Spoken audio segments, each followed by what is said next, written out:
अस्सलाम वालेकुम दोस्तों, मैं any Khan from channel astro moksha एक दफ़ा फिर आप सबकी खिदमत में हाजिर हूँ। दोस्तों, आज हम बात करेंगे लव बॉम्बिंग के बारे में। लव बॉम्बिंग क्या है? जो लोग टॉक्सिक होते हैं वो दूसरे को ट्रैप करने के लिए very early in a relationship, जब वो दूसरे को जानता ही नहीं है पूरी तरह से या दूसरा इनको नहीं जानता, वो लव बॉम्बिंग की टेक्निक यूज़ करते हैं। बात ये कि तो ये चाहते नहीं है कि लोग इनको जाने। दूसरा ये कि जाहिर है इनको भी दूसरे में उस तरह का इंटरेस्ट तो होता नहीं कि दूसरे को जानने की कोशिश करें। यूजुअली ये नार्सिसिस्टिक पर्सनैलिटी डिसऑर्डर वाले लोग जो हैं वो ये टेक्निक करते हैं कि अब नार्सिसिस्टिक पर्सन को आप जानते हैं कि रहने की कोई जगह चाहिए, उनकी कोई सेल्फ तो है नहीं, उनकी पर्सनैलिटी बनी हुई नहीं है, तो उनको दूसरे की नज़र में अपना इमेज बनाना होता है, ठीक है, और वही उनके रहने की जगह भी होती है। तो एक रिलेशनशिप से निकलने के बाद ये राइट अवे या फिर ड्यूरिंग अ रिलेशनशिप ये कोशिश कर रहे होते हैं कि कोई ना कोई रिजर्व पे हमारे सप्लाईज रहें। सप्लाई होता है ये वैलिडेशन का सप्लाई। तो इनको सप्लाई अपने लिए रिजर्व में रखने होते हैं, ठीक है। तो ये दूसरे से मिलते ही अगर ये सोचते हैं कि ये पर्सन हमारा गोल्डन पर्सन या फेवरेट पर्सन बनने के लायक है, तो ये लव बॉम्बिंग शुरू कर देते हैं और गिफ्ट्स देंगे, प्रेज करेंगे, कितने मैसेज करेंगे, लाइक ऐसा लगेगा कि सारी दुनिया बस वही एक पर्सन है, इनके लिए और कुछ अहम ही नहीं है। और देखा जाए तो जाहिर है इनके लिए ऐसा करना आसान होता है। जिस पर्सन की कोई हॉबी ना हो, कोई लाइक्स एंड डिसलाइक ना हो, कोई पर्सनैलिटी ना बनी हो, उसके लिए तो बस सब कुछ छोड़ के किसी के दर पे बैठना बहुत ही आसान है, ठीक है। एक नॉर्मल पर्सन कहीं ना कहीं शो अपना आप जरूर करेगा क्योंकि उसकी एक स्ट्रॉन्ग पर्सनैलिटी होगी, ठीक है। तो ये क्या करते हैं कि ऐसा दूसरे बंदे को घुमाते हैं, ऐसा कोई उसको प्यार और तारीफों से और मैसेजेस से, और कहते हैं कि भाई मैं तो बहुत ही पोजेसिव हूँ, तुम किधर हो सारा दिन से, ये मैसेज करो, कॉल करो, ये करो, और मिलेंगे बार बार, और उसको प्रेज बहुत ज़रूरत से ज़्यादा ज़मीन आसमान की कलाबे में लाएंगे उसकी तारीफ में।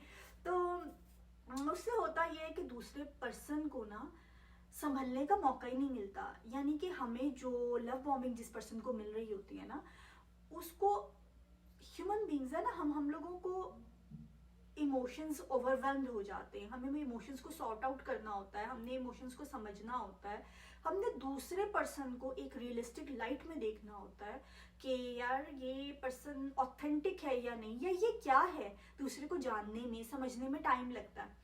अब वो इतना ज्यादा लव बॉम्बिंग होती है कि होश ही नहीं फिरता, दूसरा पर्सन स्वेप्ट अवे हो जाता है, बिल्कुल जिसे कहते हैं ना कि बिल्कुल ही उसको वो कहता है कि वाह भाई ये तो मैं पता नहीं क्या चीज हूँ, या ये तो प्रिंस चार्मिंग, ये तो ये ना right out of a fairy tale कोई ये प्रिंस या प्रिंसेस है जो इतनी, ऐसा मुझे तो कभी किसी ने ऐसा फील ही नहीं करवाया, इतनी अटेंशन, इतनी वैलिडेशन, इस हद तक मिररिंग के भाई दूसरा जो बात बोलेगा ये कहेंगे, जो नार्सिसिस्टिक पर्सन या टॉक्सिक पर्सन है वो कहेंगे यही तो हमारी चॉइस है, यही तो हमारी हॉबी है, यही तो हमारे डिसलाइक्स हैं।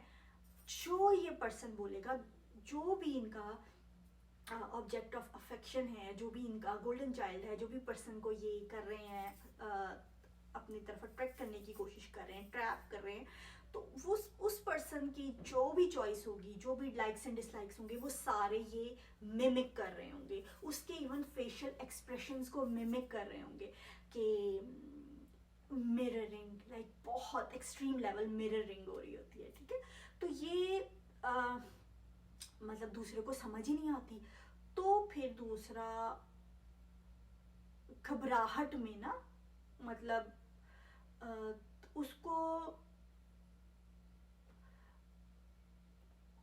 ओवरवेल्म होने की वजह से वो हकीकत देख ही नहीं पाता, वो रेड फ्लैग्स को देख ही नहीं पाता। ये जो टॉक्सिक लोग होंगे ये शर्मिंदा भी करेंगे दूसरे को, कहेंगे कि भाई हाँ भाई मैं तो हेड ओवर हील्स बिल्कुल ही दीवाना हूँ तुम्हारे पीछे, और तुम्हें तुमसे अभी डिसीजन ही नहीं लिया जा रहा, तुमसे तो प्यार ही नहीं तुम्हें करना आता, या शर्मिंदा करेंगे उनके नॉर्मल इमोशंस पे, क्योंकि ये इतना ज़्यादा एग्जेजरेटेड सारा कुछ शो कर रहे होंगे। और जाहिर है इनकी पर्सनैलिटी तो है नहीं, इनके लाइक्स एंड डिसलाइक्स नहीं है, तो जो जो भी दूसरा कह रहा होगा ये कहते हैं हम वही हैं। दूसरे को जो जिस तरह का म्यूजिक पसंद है वो हमें पसंद है, दूसरा जैसा लिबास पहनता है वो हमें पसंद है, जो दूसरा बोलेगा वो बिल्कुल ऐसा लगता है टेप रिकॉर्डर की तरह उसकी बात रिपीट करेंगे। मतलब समझ ही नहीं आएगी, दूसरे को कहेंगे कि भाई ऐसा कभी हुआ ही नहीं हमारे साथ। खासतौर पे जिनको बचपन में प्रॉपर मिररिंग नहीं मिली होती, जिनको निगलेक्ट मिला होता है पेरेंट्स की तरफ से, उनके लिए तो वो उनको तो लाइफ में पहली दफ़ा ऐसा फील हुआ होता है, उनको समझ ही नहीं आती हमारे साथ क्या हो रहा है। तो वो फिर इनके जो रेड फ्लैग्स हैं जो टॉक्सिक पर्सन के, वो देख नहीं पाते ओवरवेल्म होने की वजह से, ठीक है। तो ये है भाई लव बॉम्बिंग। तो ये भी एक टेक्निक है टॉक्सिक लोगों की तरफ से ट्रैप करने की टेक्निक। तो इससे भी आपने ये चीज़ जहन में रखनी है, अपने बच्चों को भी सिखाना है, ताकि उनको इस तरह के टॉक्सिक और नार्सिसिस्टिक लोग जो हैं वो ट्रैप ना कर सके, उनसे फ़ायदा ना ले सके और उनको अब्यूज़ ना कर सके। तो चलें ठीक है दोस्तों, नेक्स्ट किसी वीडियो के साथ आपकी खिदमत में हाजिर होंगी, तब तक के लिए अल्लाह हाफिज़।